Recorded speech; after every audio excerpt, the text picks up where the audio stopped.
Okay, bismillahirrahmanirrahim. Assalamualaikum warahmatullahi wabarakatuh. Pada hari ini saya Muhammad Haris bin Hamdan, Memetrik 4212001461 bersama sahabat saya Muhammad Firdaus Jauzi bin Jafari. Hari ini kami akan mentangkan tajuk kami tentang teori pembelajaran sosial Albert Bandura. Okay, sebelum kita mengenali teori, kita kena kenali biodata Albert Bandura ni dulu. Okay, Albert Bandura ni dilahir pada 4 Disember 1925 di Mundare, North Alberta, Kanada.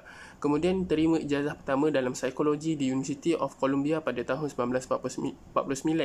Kemudian dapat PhD dalam psikologi klinikal pada tahun 1952. Okay, slide seterusnya adalah apakah itu teori pemodelan Bandura? Okay, teori pemodelan Bandura ni adalah proses pembelajaran melalui pemerhatian tingkah laku model sebagai permodelan, iaitu modeling. Tingkah laku kanak-kanak dipelajari melalui peniruan ataupun permodelan. Contoh seperti orang diperhatikan sebagai model.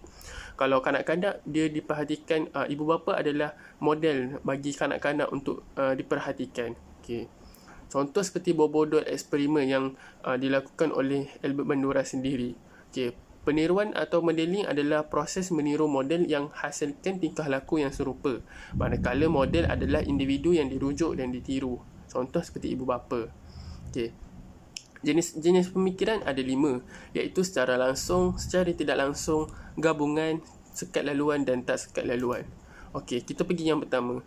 Yang pertama adalah secara langsung. Secara langsung ialah meniru tingkah laku yang ditunjukkan oleh model melalui proses pemerhatian.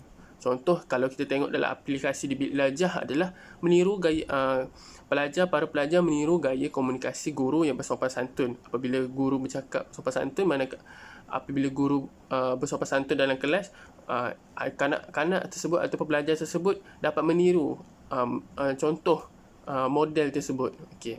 Yang kedua adalah secara tidak langsung. Okey, secara tidak langsung adalah peniruan adalah melalui imajinasi ataupun pemerhatian secara tidak langsung. Contoh seperti meniru gaya lompatan kartun Ninja Turtle dalam kelas pendidikan jasmani kesihatan. Kanak-kanak ataupun pelajar dalam pendidikan jasmani kesihatan ada lompat tinggi, tapi mereka meniru gaya mengikut imajinasi diorang, mereka mengikut lompatan kartun Ninja Turtle tersebut. Okey, seterusnya adalah peniruan gabungan. Okey, peniruan gabungan adalah dengan cara menggabung tingkah laku yang berlainan, iaitu peniruan langsung dengan tidak langsung. Okey, contoh seperti pelajar meniru gaya gurunya melukis dan cara mewarna daripada buku yang dibacanya. Maksudnya dia gabung peniruan yang dilihat oleh guru sebagai model dan diri sendiri. Okey. Seterusnya adalah peniruan sekat laluan. Okey, sekat laluan adalah tingkah laku yang ditiru hanya sesuai untuk situasi tertentu sahaja. Contoh seperti meniru fashion pakaian di TV, tapi tidak boleh pakai di sekolah. Dan yang terakhir adalah tidak sekat laluan. Tidak sekat laluan adalah tingkah laku yang ditiru, boleh ditonjolkan dalam apa-apa situasi. Contoh, meniru tingkah laku kitar semula bahan buangan. Okey, next slide saya akan teruskan dengan sahabat saya. Assalamualaikum warahmatullahi wabarakatuh. Nama saya Muhammad Firdaus Jauzi bin Jafari. Nombor matriks 4212012251. Dan sekarang ini saya akan sambung pembentangan rakan saya. Saya akan membincangkan tentang proses pembelajaran pemerhatian. Itu yang pertama. So, proses pembelajaran pemerhatian ini terbagi kepada 4 proses. Proses yang pertama adalah melalui daya seseorang. Dan yang paling penting, ia melalui pemerhatian. So, dalam bahasa Inggeris kita sebut attention. Okey, so dalam proses satu ni, kalau pemerhatian tu, daya apakah yang kita akan banyak menggunakan? Okey, so jawapannya daya mata. Sebab pemerhatian, kita melihat. Okey, so daya-daya lain tu pun akan digunakan juga, seperti daya menghidus, daya bau, daya mendengar, daya sentuh. itu pun akan guna juga. Tapi dalam proses pembelajaran ini, dia memfokuskan proses melihat. Dia melihat itu dalam proses satu ini. Okay, seterusnya proses yang kedua. Proses yang kedua merupakan keupayaan mengingati. So mengingati dalam Inggeris kita sebut retention. So ini proses kedua ni merupakan kekuatan dia untuk mengingat sesuatu pergerakan atau tindakan lah individu itu untuk diterapkan dalam kehidupannya. And then seterusnya proses ketiga. Proses ketiga ni merupakan hasil image dan maklumat yang diperhatikan. Okay, so dalam kata lain adalah reproduksi. So in English we say reproduction. Okay, so reproduksi atau proses tiga ni merupakan bagaimana dia terima sesuatu maklumat itu dan dia membentukkan sesuatu image itu berdasarkan apa yang difahami olehnya. Dia membentuk image itu di dalam pemikiran dia lah, mindanya. Okay, and then proses yang terakhir adalah proses keempat, iaitu peniruan. So peniruan ni merupakan peneguhan dan motivasi. In English, motivation.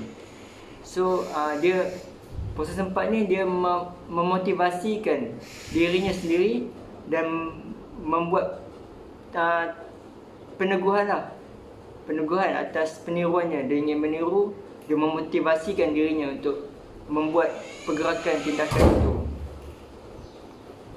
Okay, so kita pergi slide yang seterusnya. Komponen membentuk personality mengikut Bandura. Okay, so komponen ini terbagi bertiga. Yang pertama tingkah laku, yang kedua persekitaran, dan yang ketiga kerangka kognitif. Okay, so tingkah laku ini seperti ceria, cepat, marah, sabar, cemburu, perasaan-perasaan lah. And then persekitaran pula. Persekitaran merupakan persekitaran individu seseorang, seperti ibu bapa, keluarga, guru dan juga rakan sebaya. Okay, seterusnya kerangka kognitif yang ketiga. Kerangka kognitif seperti bahasa, imajinasi, kreatif, kritis dan juga logical. Okay, kita pergi slide yang seterusnya. Okay, so implikasi teori permodelan Bandura. So implikasi ni kesan lah. So yang pertama, guru menjadi role model kepada pelajar. Dan yang kedua, demonstrasi guru hendaklah jelas dan menarik. So demonstrasi ni merupakan seperti persembahan atau pertunjukan guru itu hendaklah jelas dan menarik. Yang ketiga, sebab apa kena menarik? Supaya boleh ditiru dengan mudah oleh audiens, oleh peserta ke anak murid. And then contohnya seperti lukisan, kraft tangan. So dalam demonstrasi itu boleh selitkan lukisan-lukisan sebagai penambahan kefahaman kepada para pelajar. And then yang kelima, guna rakan sebaya sebagai role model. So kita boleh juga ambil rakan sebaya yang baik-baik sebagai role model kita. Dan seterusnya yang keenam, guru boleh mengajar nilai-nilai murni dengan teknik main peranan dan simulasi. Okay, kita pergi slide seterusnya. Kesimpulan. So kesimpulan dia adalah teori pembelajaran ini dikembangkan untuk menjelaskan bagaimana seseorang mengalami pembelajaran dalam persekitaran yang sebenarnya. Yang kedua, harapan dan nilai mempengaruhi tingkah laku seseorang. Dan yang ketiga, tingkah laku berdasarkan model seseorang. Okay, itu. Dan slide seterusnya merupakan rujukan. So ini rujukan saya dan rakan saya ambil di internet ada. Okay, sekian, terima kasih. Itu saja daripada saya.